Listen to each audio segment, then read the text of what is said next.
Elas. Elas. Elas. Elas. Elas. Elas. Elas. Elas. Elas. Elas. Elas. Elas. Oi, gente. Lembrando que esse é o nosso último programa dessa série de podcasts sobre tecnologia e mulher.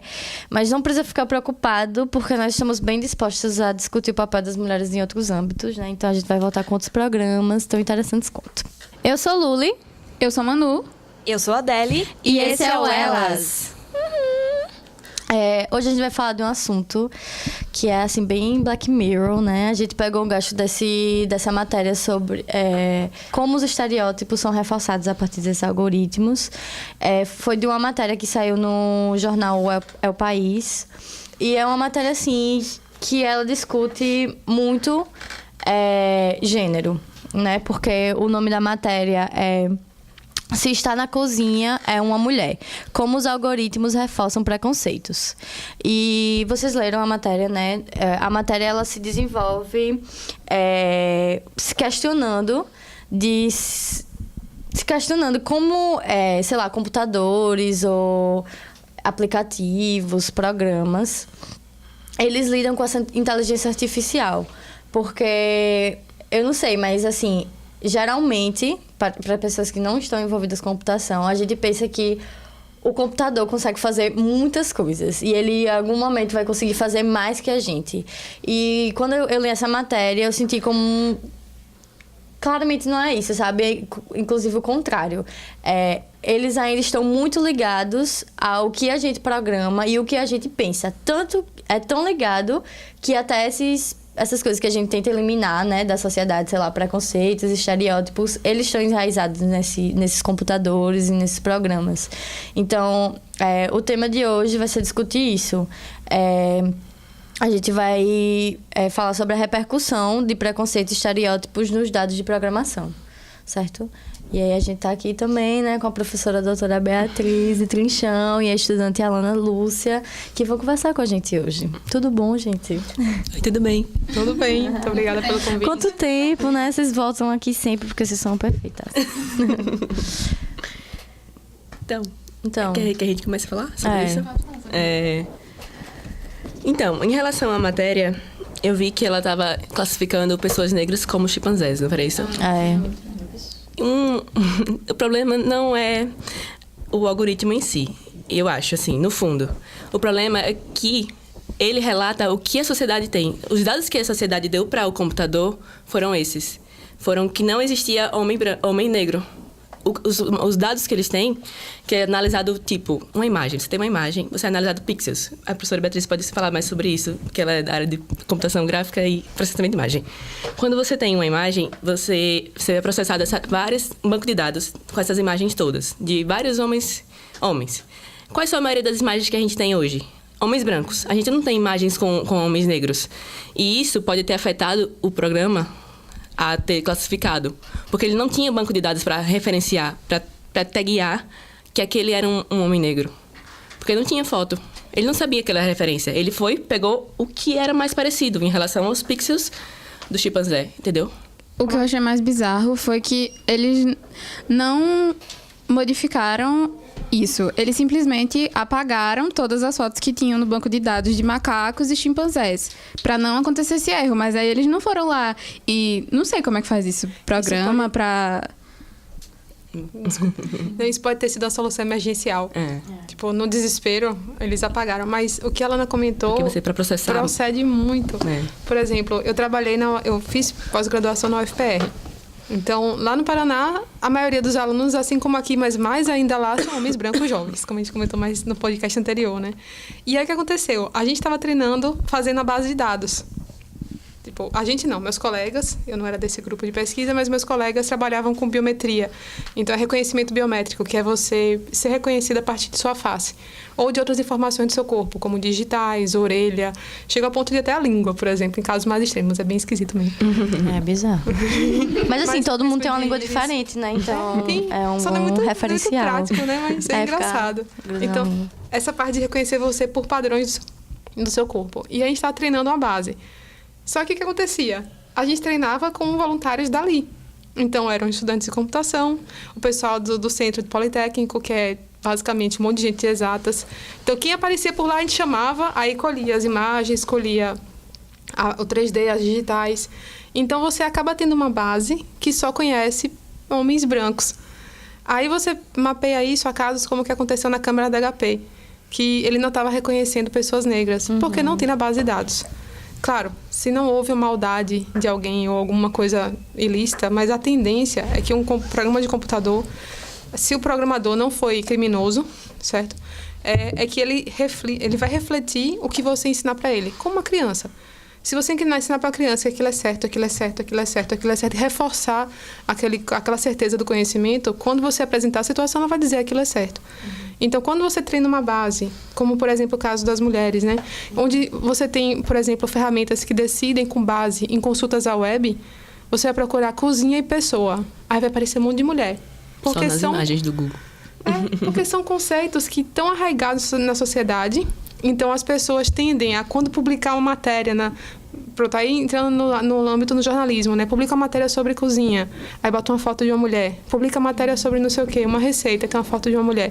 Quando você tem uma base que é desse tamanho e tem uma tendência a refletir algo que já está subjacente à nossa sociedade, e o computador aprende a partir daquilo, ele é um espelho.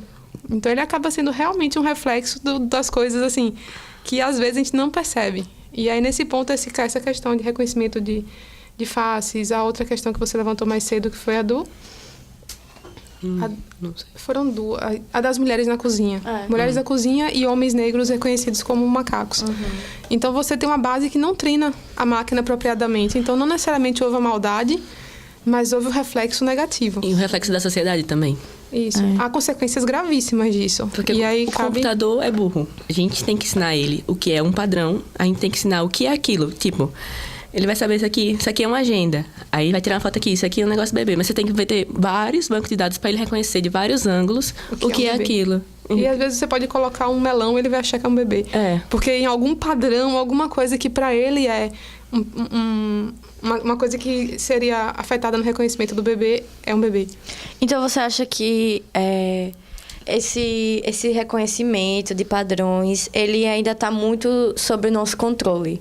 Sobre o que a gente ensina para esse computador, para esse programa, né? Sim. Porque eu acho que o que cria uma situação utópica na nossa cabeça, ou que reflete até, sei lá, um medo da gente, então, as pessoas... é de pensar que eles sabem muito mais, assim, que de repente eles vão ter tanta autonomia e tanta inteligência que eles que vão começar a criar esses padrões e essas bases para limitar como a gente age, sabe? Então, tipo, é um medo que eu acho que a gente tem, não só porque a gente vê tantas coisas acontecendo tão rápido, sabe? A forma que a gente lida com tecnologia também acho que ajuda muito a incentivar essa visão utópica da gente, mas também por não conhecer, por não saber. Então, tipo... assim, para mim é muito estranho todas essas coisas de base de dados e algoritmos, porque o que chega até mim é quando eu falo perto do meu celular, a propaganda aparece no outro dia, entendeu? Então, tipo, meu Deus, que porra é essa? Aí eu fico com medo, acho estranho, entendeu? Então, tipo, aí eu fico realmente me questionando, velho, meu celular e meu computador conhecem muito sobre mim, eles sabem muitas coisas. E eu acho que o que eu queria saber também é de... como a gente se expõe, se realmente a gente se expõe muito pro nosso computador, ao ponto de, não sei, conseguirem clonar a gente com as coisas que a gente dá pra ele, sabe? Ou se não, tipo, ele sabe muitas coisas, mas ele é ainda assim um pouco limitado, entendeu? Ele só vai guardar. Ele só vai guardar, entendeu? Ele gosta de mim, ele quer me conhecer. Ele tipo, quer me ajudar, só vai vender coisas que me interessam. Pois é. Ou se daqui a pouco, tipo, tudo que eu sou, né? Que eu decido expor sobre mim. Porque também a gente não expõe tudo, né? Tem coisas que a gente decide só não expor. Pode ser usado contra Pode, ou vai ser usado contra mim algum dia ou não? Pode ser usado contra e pode ser usado a favor. Tudo é em relação a tudo. Comunicação, você também pode usar a favor e a contra todas as pessoas. Então, isso depende de ética da programação. Exato. Porque isso, todo mundo, nós somos dados. Tudo que a gente clica, tudo que a gente pensa, tudo que a gente fala, tudo que a gente escreve. Não acredito que você reduziu a gente a dados. A dados. É isso que a gente é dados. Por causa da inteligência artificial, não. Pra IA, pra inteligência artificial. Um ser humano é um para o conjunto computador, de informações. a gente é dados. E há uma... O que é IA? Inteligência artificial. E há uma coisa assim que tem que ser... Você fala assim, se é um medo fundamentado. Porque o grande problema é que pessoas tomam decisões com base no resultado desses algoritmos. E se você não entende realmente o que está acontecendo por trás, você pode cair numa dessas questões que a gente estava comentando mais cedo, de bases que são tendenciosas. Então, aí vem um problema mais sério mesmo, que é o que é que você faz com o que o computador diz para você. Porque você não pode confiar 100% no que ele diz, porque se a base foi mal treinada, se os dados não refletem uma diversidade adequada, você pode ter respostas que não são imparciais. Então, uma pessoa que toma uma decisão com base em computador, ela tem que ter um senso crítico de saber o que está acontecendo ali dentro e conseguir tomar a decisão dela no final. Então, não é uma coisa que... Até tem um artigo que falei, não chega a ser uma Skynet ou algo que vai dominar o... Não, o medo mais imediato não é esse. O medo mais imediato é você ter um computador tomando decisões que vão prejudicar você de alguma forma. Então, uma pessoa que não sabe o que está acontecendo vai olhar lá a sua ficha, vai ver você como dados, como a gente falou, e não vai levar ao lado que a máquina pode estar errada. Então, a máquina pode refletir uma tendência, um padrão, que é basicamente o que a máquina faz. Ela entende padrões. E ela reflete. Se você dá padrões que são formados por premissas erradas, você vai chegar a conclusões erradas. Então, se você não tiver o senso crítico e também o conhecimento do que está acontecendo por trás, pode ser arriscado. A máquina serve como uma ferramenta, não como uma decisão. Quem decide é o homem ainda. Quem manda é o homem. Sempre é algo. No fim das contas, tomar a decisão, o ideal que seja feita por nós, humanos. Eu não sei se foi nessas matérias que a gente leu ou se eu li em outra matéria, que tem determinadas áreas dos Estados Unidos, a polícia está usando umas câmeras que fazem reconhecimento facial. E aí o banco, quando a câmera faz a leitura, baseado no banco de dados, ela lê homens negros como bandidos. E aí tem toda uma conversa sobre isso, porque é bizarro. É bizarro. E isso é uma coisa que eu sinto que... Engraçado, porque eu comecei a pensar mais sobre isso depois que lendo os links que vocês mandaram. Que a gente na computação, como a gente falou no podcast anterior, a gente pensa em resolver um problema. Nossa formação, como cientista da computação, engenheiros da computação e bacharéis de sistemas, é resolver um problema. A gente nem sempre tem a consciência das consequências e da diversidade envolvida na base de dados que a gente vai trabalhar. Então, nesse ponto, é essencial que sistemas como esses, eles tenham pessoas especializadas em ciências sociais, certo? Que tenham noções de, por exemplo, assistentes sociais, cientistas sociais, alguém que entenda o contexto socioeconômico daquele problema. E aí a pessoa vai conseguir trabalhar junto com o cientista da computação para formular uma solução que não tenha esses vieses. Sim. E aí é importante falar o que você já comentou também, de como é importante essa intersecção disciplinar, né? De tipo, você não trabalhar só a computação por si só, né? Tipo, você precisa entrar em contato com outras pessoas de outras áreas para tornar o seu produto uma ferramenta plural, né? E aí eu também queria perguntar outra coisa que acho que tem a ver, que quais são os limites jurídicos, ou como se o pessoal de computação trabalha com isso, assim, quem protege esses dados, quais são os limites de vocês de programação, sabe, não sei. Então, essa é uma grande questão que está sendo desenvolvida agora. Porque a gente só tem acesso a dados públicos. Dados que as pessoas publicam e tá lá, perfil público, por exemplo, no Facebook, no Twitter, perfil público. Ou em questão de política mesmo. Os políticos agora estão começando, o Senado, a Legislativo, não sei, não lembro qual é o nome.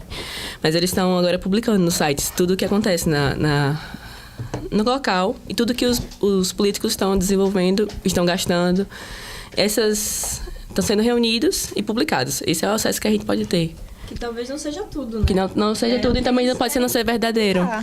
Uma dica, vocês já leram um contrato daqueles que você aceita quando você aceita usar uma ferramenta, aí você lê, você praticamente vendeu sua alma ali. Tem um autor que eu gosto muito, aí ele tem um livro chamado Good Omens, é o do Neil Gaiman. Aí ele fala, tem uma piada que ele faz que assim, que no inferno os demônios estão aprendendo com o pessoal, os advogados da informática, a fazer contrato para a alma, porque aquilo ali é uma invenção do homem muito fantástica para poder ser usada. Ele foi feito pra gente não ler. Por isso que a gente não lê. É uma Porque letra ali pequena, um negócio complicado. Eu não... Você cede muita coisa. Quando você baixa um aplicativo, tem aquelas permissõezinhas. Sim. Às vezes você tem lá um microfone, né? Ele tá lá escutando você. Você falou Instagram. Um professor estava falando um dia desse sobre o LinkedIn. Que nos termos lá tem... Não foi um professor, não. Foi na palestra. Na palestra que eu fui. No LinkedIn tem um termo que eles dizem que eles podem ficar com seus dados até em outros... No universo. Na outra vida. Em outro planeta. E aí... Não faz sentido ter esse termo, mas ele existe. Então você vai... Se um dia...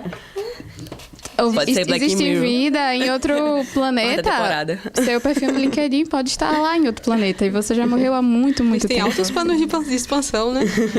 Bem ambiciosos. Então é isso. Eu fico surpresa, assim, como eles se garantem tanta coisa. Mas eles dizem pra gente que não, menino, que nada, isso não vai acontecer nunca. É só pra segurar mesmo, entendeu? Sim, uma coisa que muitos garantem é que seus dados permanecem anônimos. O que quer dizer que você, como pessoa, não é vinculado às informações que te definem. Então, por exemplo, seu padrão de acesso a redes sociais, seu padrão de tags de fotografia, tudo isso forma o seu perfil. Mas não é você, né? Não é você. Tipo, não é a pessoa Alana. É um conjunto de pessoas que gostam de certas coisas, que fazem certas atividades, vão a certos lugares. E aquilo ali, junto com outros dados de outras pessoas, a gente volta para os padrões, forma padrões. E aí você vê os padrões. Computacional. Aí você vê os padrões. Então, ele vê que pessoas do grupo de Alana gostam de jogar futebol. Tem assim, não sei se você gosta de jogar futebol. Mas aí o que ele começa a perceber? Ele começa a inferir relações e começa a estabelecer padrões. Então, toda mulher que faz não sei o que gosta de fazer isso. E aí ele consegue extrair coisas que ajudam as ferramentas a vender produtos. Em geral, a tendência desses aplicativos é comercial. É vender algo para você. E também, aí vem aquela questão que é mais Black Mirror, né? O que eles fazem por trás, isso aí já é outro... E como esses dados são revendidos. E tem isso... Se eles têm autorização ou não de revender seus dados. Porque, assim, no fim das contas, você fica se questionando se o que você consome é realmente o que você gosta ou o que você precisa, ou é resultado de vários dados que você disponibilizou e ele entendeu como se você precisasse realmente gostar ou sei lá, comprar isso, entendeu? E aí depois você... Tem muitas vezes que eu me pego incluída, assim, em círculos de compra ou círculos sociais que 2 anos atrás eu talvez nem gostasse, assim, tanto, sabe? E aí eu fico pensando, seria eu o resultado do que me disseram que eu devo gostar? Ou isso é realmente o que eu gosto? A gente acaba numa bolha. É uma tendência. Estranho isso. As pesquisas do Google são personalizadas pra gente também. Quando você pesquisa com seu nome e no seu local... Porque varia de acordo com o país também. Se você estiver em outro país e pesquisar no Google, você vai ver que sua resposta da pesquisa não vai ser igual. E agora que nosso login do Gmail é associado ao Google, aí ele consegue mais ainda focar em assuntos que interessam a gente. Então, quando eu pesquiso uma palavra e você pesquisa uma palavra, não necessariamente o resultado é igual. A tendência é que a gente pense, isso é prático, realmente, é confortável. Mas a gente tende a viver numa bolha, porque a gente não tende a obter informações que não vão contra os nossos padrões de comportamento. Pois é como, sei lá, a gente tá aqui entre mulheres, todas essas mulheres concordam tudo com o que a gente diz, e a gente sai um pouquinho, assim, da universidade e a gente acha que tá em outro mundo quando escuta pessoas falarem tantos absurdos, né? Então, eu acho que isso é massa, porque, não sei, a gente entra em contato com pessoas que nos engrandecem enquanto seres humanos, mas tem um momento que a gente tem um choque cultural tão forte, né? Que você se vê em outro mundo. E você não tá em outro mundo. É porque você viveu muito tempo numa bolha, né? E aí, eu acho que isso é uma consequência, mas que eu queria que vocês explicassem melhor como a gente pode evitar Pra isso serve a janela Se anônima. manter. Você usa... Funciona. Funciona? Funciona. Pra você comprar passagem, por exemplo, você não pode comprar sem Meu ser Deus. anônimo, porque senão eles vão aumentar o preço quando você for procurar de novo.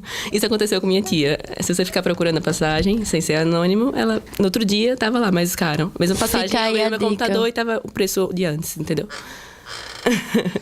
Fica a dica. Quando quiser, já vai pro carnaval, já pesquisa na janela anônima, né? Já tá tudo certo. Em geral, eu tento dar o mínimo de dados É, a aplicativos que eu não conheço. Então, quando o aplicativo pede permissão demais, eu simplesmente não instalo. é. As Então, permissões, pra que ele quer isso? Não tem por que ele querer. Assim, não quais instala. são os aplicativos que você tem no seu celular? Diz pra gente. A rede Que são social, seguros. Instagram, Facebook, Twitter. Mas estão todos abertos. Instagram é aberto, Twitter é aberto. Eu não tenho medo, não, da inteligência artificial. Assim, não. Não, mas não. É porque existe uma mistificação da inteligência artificial. É minha área favorita, minha inteligência artificial. E eu acho que não precisa, assim, ter essa... Mas é Pode porque ajudar também. a gente chegou a um ponto que a gente sabe tudo o que eles... Pelo menos metade do que eles estão vendo da gente e o que eles sabem. Mas a gente já tá, tipo...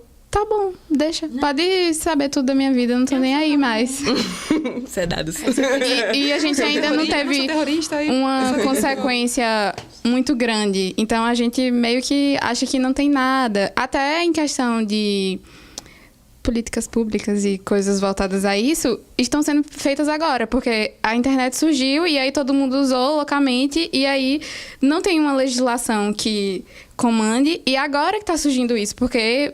começaram a perceber que tem gente que usa aquilo ali de uma forma ruim pra atacar outras pessoas ou coisas desse tipo, entendeu? Usa seus dados de uma maneira ruim. Eu tenho mais medo das pessoas. O que as pessoas podem fazer com meus dados do que o computador pode fazer com meus dados. Tipo assim, um sequestrador vai saber onde eu tô, entendeu? Eu tenho mais medo disso. Isso é verdade. o que a gente fala é pra não se expor. Não se expor, dizer onde você tá, falar seus dados.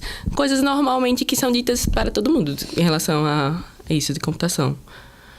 E... Agora, uma questão que você levantou com relação à bolha em si, eu sinceramente não consigo... Assim, talvez quando você dá menos informações sobre você para um computador, ele não vai te enjaular tanto num contexto que é confortável para você.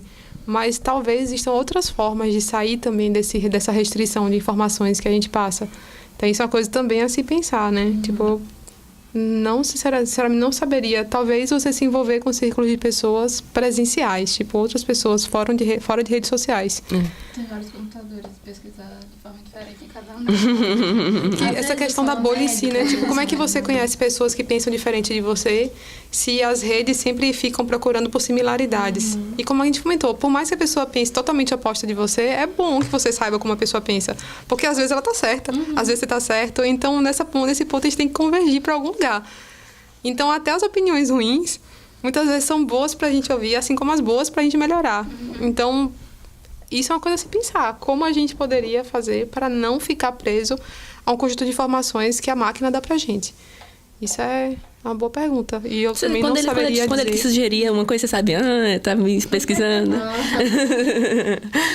Você já sabe. A Lana tava falando sobre medos, que ela tem medo de... Você tem medo de... Que do que as pessoas podem fazer. Eu queria aqui expor um medo meu. Eu tenho muito medo da nuvem. A nuvem não é de graça. Primeiro que eu não sei direito o que é a nuvem. E recentemente aconteceu uma coisa que eu achei bizarra. Eu estava precisando usar uma bicicleta dessas da Caju Bike. Caju Bike. Isso é. E aí só vai no cartão. Eu tava sem meu cartão, aí eu pedi: mãe, manda uma foto do cartão. Pra quê, meu Deus, eu pedi isso? Manda uma foto do cartão pra eu fazer o cadastro e pegar a bicicleta. Menina, no mesmo dia de noite, uma compra absurda feita no meu cartão. E eu fiquei, só pode ter alguém hackeado, porque sempre que eu recebo qualquer imagem no meu celular, ele automaticamente vai pra essa bexiga dessa nuvem. Que eu não sei o que é, eu fiquei, alguém hackeou o meu cartão, porque foi pra nuvem. Mas veja, quando os aplicativos Sério? que você instala, em geral, pedem acesso às suas fotos. Essa galeria. Aí você tem... É isso que eu comentei mais cedo, que nem todo aplicativo devia ter a permissão que ele merece. Você tem que ser um pouco crítica com a isso. galeria já é na nuvem. Não Sim. tem mais galeria. Que, É em fotos geral, Google, já é fotos do Google, mas já. é mais O provável aplicativo. que tenha sido alguém com intenção criminosa. Porque quando se pensa no termo da nuvem, como o Google, por exemplo, ou Dropbox, ou alguma ferramenta de maior, em geral, elas são seguras. Não dá para dizer assim, eu não vou botar a mão no fogo por nenhuma. Mas, em geral, o objetivo delas não é hackear sua conta ou pegar seu cartão. É vender seus dados. Ou usar seus dados. Vender seus dados, o que eu quero dizer também. Você tem uma empresa e você quer vender um produto.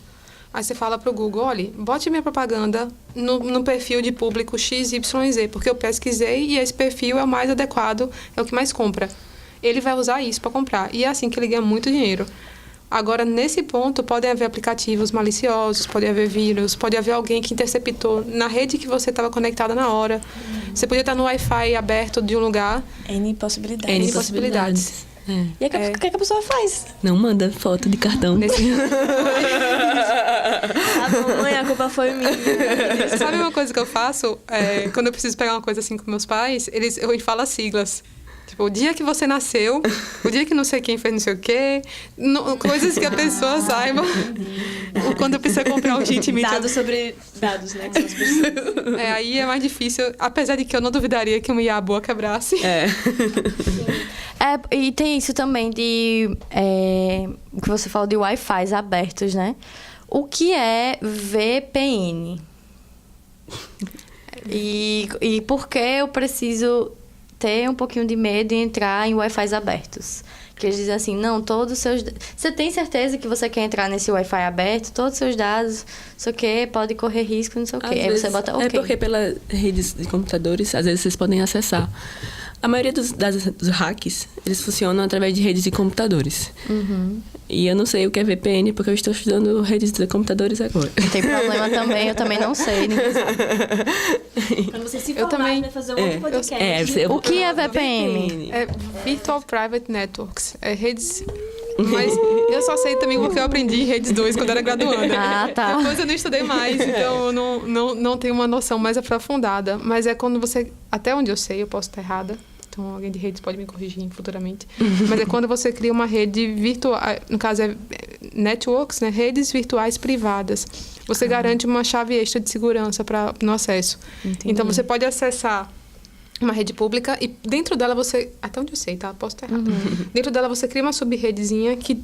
Por exemplo, eu me comunico com a Alana. A gente se comunica numa rede pública. Mas quando eu mando minhas informações para ela, eu criptografo. Ou seja, eu codifico de uma forma que só quem tem certas chaves pode entender o que eu falei. Então, é como se fosse falar em códigos. É disso que eu tô falando. Segurança, é isso. Mas eu, mais uma vez, ressalto que eu posso estar errada. Assim. Uma coisa também. Então, quer dizer que na Deep Web é o quê? Nada tem VPN, nada é criptografado? É isso? Não, ou qual a diferença da Deep Web? Deep Web... Vou falar aqui Deep Web, né? Tudo bom, gente? É como Deep se fosse Web. o mercado negro, né? Da computação, da internet. Você já entrou na Deep Web? Fala a verdade. Aqui... Não existe um lugar Deep Web. Deep Web é... Não, todo mundo tá aqui na Deep Web. Então, onde seus dados estão lá. Meu Deus. Onde tá a malícia, entendeu? É onde as pessoas pegam pra fazer coisas ruins sobre vocês.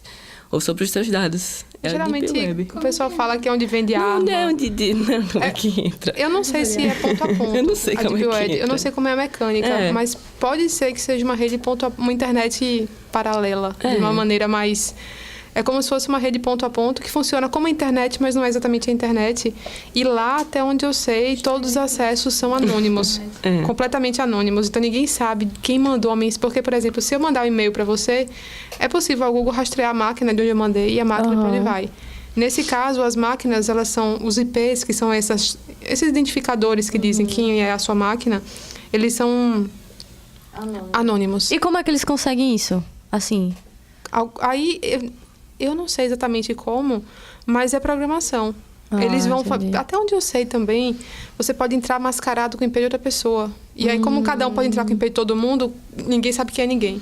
Entendi. Aí, geralmente, é onde se fazem, como a Alana falou, onde se fazem as coisas maliciosas. Porque, originalmente, a internet não era feita para esse tipo de coisa. Mas quando você começa a ter essa anonimidade... Esses dados anônimos, você não tem como controlar quem está fazendo o quê.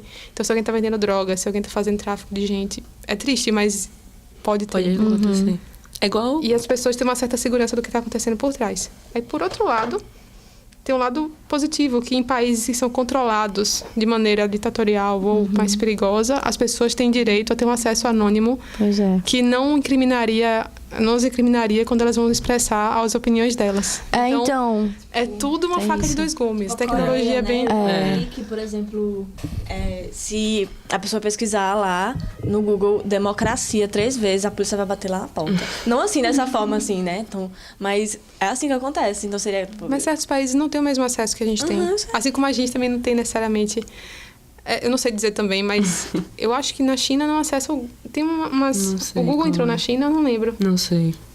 Teve uma questão dessas, que alguma dessas ferramentas não conseguiu entrar na China. Aí, depois de convencer e forçar algum tipo de... Ou foi China ou foi Coreia do Norte. Eu não lembro qual dos dois. Mas foi uma coisa assim, que uma ferramenta famosa... um pouco racista, né? Irresponsável não nessa parte, mas fora isso, tudo bem. Não, que eu não lembro qual dos dois países Não, que são mas controlados por regimes... É, porque os dois são, né? Só que, assim, a China é um pouco mais aberta, questões econômicas, né, capitalista e tal, mas lá essa ditadura digital existe, né? E, na verdade, existe uma ditadura.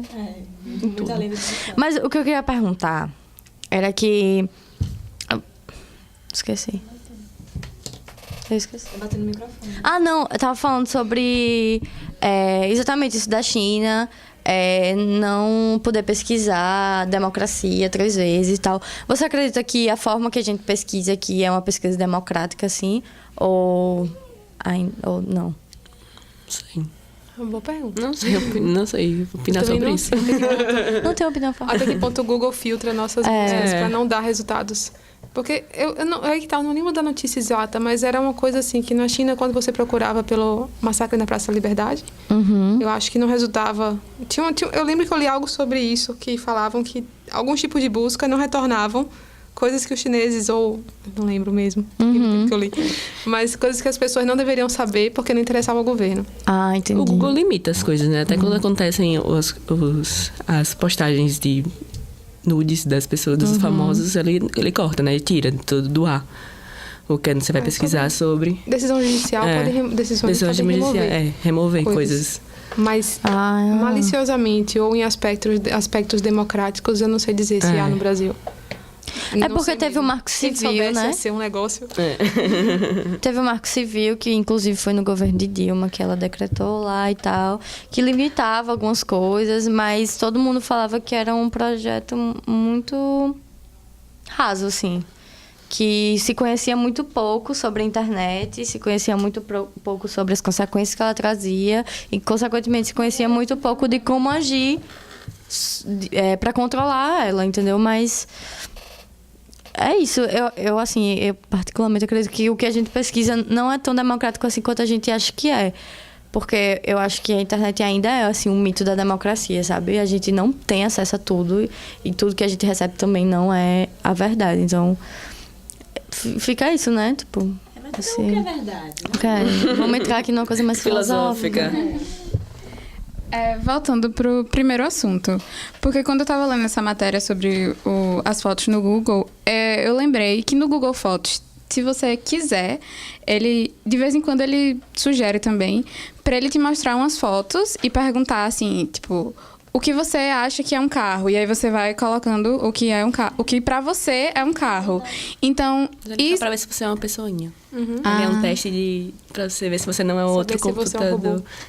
Um robô não saberia responder essas perguntas? Às vezes não. Então, aí você entra naquela pessoa questão também da classificação da base.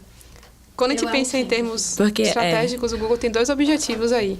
O primeiro é você provar que você é um humano. Por quê? Porque eu posso, por exemplo, criar um programinha que fica só dando ok e criando várias coisas. Então, vamos supor que você vai votar em alguma petição. Aí eu posso criar um programinha que fica toda hora inserindo CPF aleatório de alguém e dando ok, dando ok, dando ok, dando ok. Isso aí vai fazer com que eu, uma pessoa, consiga representar muito mais. Assim como criar conta, fazer sobrecarga de algum sistema. Então, dá para você prejudicar o outro fingindo que você é uma pessoa. Então, o primeiro aspecto do Google que ele faz quando você clica naquelas imagens, são imagens que são problemáticas para um reconhecedor automático. vocês percebem que são imagens estranhas, são de ângulo, é difícil de enxergar. Às vezes a gente não entende. Aqueles captchas de letra, às vezes eu me sinto robô, porque eu não consigo entender o que tá ali. Quando eu erro, eu me sinto tipo, meu Deus.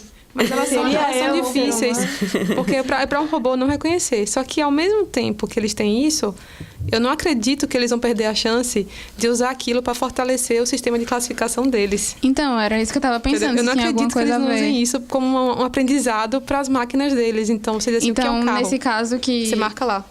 Eles... Se você está ajudando a treinar a base. Esse erro, se não era um banco de dados que a gente foi lá e reconhecendo as fotos, criou, e aí só é repercutindo o que a sociedade pensa sobre tudo e todos os erros. E aí meio que a gente vê que o problema ainda não está na tecnologia, mas sim na sociedade. Então, os humanos que são o problema. Mas a tecnologia é um reflexo. Eu acho que a gente não dá para confiar que a gente vai se basear em dados que foram alimentados por... Esse termo de dados alimentados, tipo assim, você cria uma base de informações. Se você não for uma pessoa extremamente parcial ou trabalhar em grupos que tiverem uma alta diversidade de todos os tipos, há uma tendência de você colocar um viés ali. E a máquina reconhece. Então, a máquina acaba sendo um reflexo da gente. Não tem para onde fugir. Não nesse caso, assim, não nesse cenário físico. A máquina ainda não tem... É até difícil afirmar, né? Mas a máquina ainda não se comporta como ser humano. Mas ela reflete nossos padrões. Então, o que a gente dá para ela, ela vai refletir. Criar uma máquina como um cão-filho. Não, e aquela inteligência artificial do Google que aprendeu a dormir. Como é que... É sério. Tem uma inteligência artificial do Google que aprendeu a dormir. Que são coisas que só a gente faz. E assim, a gente fica assustado. Pode ser mentira, pode ser verdade. Mas são, tipo... Chega em teorias conspiratórias que a gente pode dizer, velho, se tanta coisa já é verdade, por que isso não pode ser verdade, sabe? Então, e tipo, eu acho que, inclusive, isso também é um plano deles, sabe? De lhe incentivar cada vez mais a usar isso, porque é um benefício para eles, né? Depois eles conseguem vender tudo isso. E não criar esse caos, nem esse medo, sabe? Porque se a gente criar esse caos e esse medo, a gente vai deixar de usar. Então, tipo, quanto mais eles puderem, trazer essas tecnologias como forma de entretenimento mesmo, que a gente vai estar muito, muito focado em gostar de outras coisas, em ver a internet de outra forma, a gente vai continuar disponibilizando isso, né? E sem uma percepção crítica sobre, sabe? Então, tipo, acho que a gente... Aquele negócio que a gente falou de instruir desde criança, a gente programar e a gente ser autônomo nisso, vai refletir futuramente em como a gente disponibiliza nossos dados, em limitar como eles vão poder... nos expor, sei lá, ou entrar, né, no nosso conteúdo. A gente vai entender como o computador funciona. Pois é. Como ele funciona para reconhecer o que você está postando, o que você tá, os dados que você está clicando, os sites que você está acessando. Você vai entender como é que o computador processa aquilo quando você estuda computação, por exemplo. É como você diz a ele quem é você, né? Menina, por exemplo, quem sou eu do Orkut, né? Onde foi seus dados do Orkut? Em um dos textos falava como solução para todos esses problemas transformar o algoritmo em lei. E aí o governo teria controle sobre. O que é que vocês pensam sobre isso? Porque seria uma limitação, só que agora por parte do governo, né? Então, não sei se essa é a solução. Mas você fala estilo órgãos de fiscalização para algoritmos essenciais? Por exemplo, tem um algoritmo que decide, sei lá, se você vai ser... Até foi um dos links que você mandou, né? Se você vai ser julgado, qual a sua taxa de reincidência. Então, um acompanhamento legal desses algoritmos seria bastante interessante. Tipo, algoritmos que são críticos, porque, veja, eu não vejo muito sentido em qualquer algoritmo você fala lei ser, tipo... virar um decreto ou alguma coisa assim, isso eu não entendi bem. Não sei, eu só li isso. O que eu entendi, assim, é que é como se fossem órgãos de regulamentação de algoritmos. Então, quando alguém lança um programa, esse programa da pessoa seria avaliado a fundo por pessoas que entendam daquilo ali e possam regulamentar se aquilo ali é abusivo ou não. E aí é uma coisa bem complexa, mas seria uma solução muito boa. Porque você teria algoritmos, programas e algoritmos nesse cenário são coisas similares, né? Seria programas críticos que seriam avaliados por alguém e abertos para a sociedade também seria bom. Porque aí pessoas que poderiam compreender nesse cenário a parte de programação, elas podem ter uma visão crítica do que está ali e contribuir também, né? Mas pelo menos foi o que eu entendi. Eu não sei se nesse Acho que deve cenário... ser isso. Se não for pra gente, é a nossa sugestão, então, pra produção. Tá ouvindo o governo? Tá ouvindo, mas a gente tá ouvindo sim aqui no celular. O Instagram tá ouvindo. Daqui a pouco um faz. Ok, eu posso te ajudar em alguma coisa? Eu vi até uma postagem no 9gag, que era assim, ou não, foi no Twitter, dizendo assim: toda vez que eu vou dormir, eu dou um beijinho na minha webcam e dou boa noite, FBI. Dá um oi pra iniciar. A que ponto chegamos, né? Black Mirror. Bem Black Mirror. Uma foto, não sei se vocês já viram, de Mark Zuckerberg. É Zuckerberg. É. Sim. Que ele tá, tipo, posando aqui assim, sentado numa mesa com o computador dele assim atrás. E a câmera dele tem uma fita isolante. É. Sim. Desde o dia que eu vi aquela foto que a minha câmera tem também, mas a do celular não Mas tem. aí a do celular é pior. E a do celular tem uma coisa, você não tem como deixar o celular sem filmar alguma coisa da sua vida. Porque de um lado ele filma, do outro lado ele filma. É. Isso é um plano. Conspiração. Não fique com medo. E a gente não precisa nem disso, de se tampar, porque se a gente posta história do Instagram o tempo inteiro, da nossa cara, todo mundo sabe onde a gente tá, minha filha. Se fosse escondido, né? Se a gente não postasse nada e aí eles fossem lá e ficassem olhando pela câmerazinha, né? Pela webcam, é uma coisa, mas a gente se autovigila o tempo inteiro, velho. Não tem mais como fugir disso. É uma vigilância que a gente faz, tipo, eu sei onde Manu tá porque eu fico vendo o Instagram dela. Ela sabe onde eu estou. Tá bom, Manu é uma casa à parte, porque ela é uma pessoa muito precavida em relação às redes sociais. Mas assim, eu me exponho muito, entendeu? Eu sou uma pessoa muito exposta. Isso é bem famosa. Eu sou blogueira, assim, tenho vários seguidores. Se quiser me dar uns mimos lá em casa, eu vou aceitar também. Mas enfim, e tipo, isso é muito, muito... É doido, né? Porque a gente terceirizou, assim, a vigilância. Tipo, a gente não precisa mais ninguém vigiar na nossa vida. A gente se expõe e pronto, Não acabou. precisa mais sentar na porta e ver o vizinho chegando. Você olha no Twitter dele que ele tem falado, no Instagram o que ele tá fazendo. Pois é. A gente só mudou o local, né? Antes era falando, agora é escrevendo. É verdade. Boa reflexão dela. Pois é. Então, acho que eu vou fechar. Então, gente, obrigada pela participação de vocês. Foi muito importante. Sério, de verdade, vocês contribuíram muito. Deixaram a gente bem mais informada, né? Um pouco menos conspiratórias. Não tá com raiva da inteligência artificial. Mandar a foto do cartão. Mas assim, por favor, vamos evitar, né? Dados importantes. Não mandar pelo e-mail, entendeu? Já aprendeu aqui. Fala uns códigos, porque aí já fica mais difícil. É uma espécie né? de criptografia, né? Você Pois pode- é, você- E ajuda, né? Ajuda porque vai tornar o trabalho do hacker mais difícil, né? Então, tipo, obrigada, muito obrigada mesmo. Isso é muito importante e a gente tá aprendendo tanto com vocês. Espero que pra vocês também tenha sido uma oportunidade muito boa de aprender. Com O que a certeza. gente Eu senti sabe. que eu aprendi muito. Tinha vários conceitos que vocês levantaram com a gente, que eu nunca tinha parado para refletir. Aquele conceito de brecha digital eu não conhecia. Então, eu agradeço também essa oportunidade. Agradeço. Ai, que linda! Agradeço muito o convite de vocês. E obrigada também por colocarem a gente pra falar. Tem voz, né? Computação com mulheres. Eba! Foi muito importante, porque eu, sinceramente, não conhecia nada. Assim, onde é o departamento de comunicação? Não sei. De computação. O que foi que eu falei? Comunicação. De comunicação. Desculpa, onde é o departamento de computação? Eu não sei. Tipo, é sério. Você também anda de comunicação. A gente não entra em contato. E a gente tá na mesma universidade, sabe? É. A gente não conversa, a gente não se planifica, a gente não entra em contato. Vamos fazer um projeto juntos, obrigada. Vamos. Ano passado, eu participei do Interpice, de psicologia. Psicologia estava pegando todos uns cursos da faculdade e relacionando com psicologia. Foi muito interessante. Ele levou computação para lá, massa. discutiu sobre inteligência artificial, levou sociologia, levou filosofia. Importante levou isso. Levou educação, né, levou pedagogia. Foi bem legal. Foi várias semanas que acontecia. Interessante, E isso a gente também não sabia. Veja que coisa, né? A gente pode também fazer computação relacionada a várias coisas também. É isso que eu tava pensando também com as meninas. Massa. Chama a comunicação. Chama, gente. A gente vai. Então, gente, obrigada. Esse foi mais um Elas. E... Lembrem-se, somos todos é verdade. No final de tudo, né? O que a gente aprendeu é que a gente não é nada além de dados. Não fica assim, não. A gente é aquela fotinha pequena do Instagram.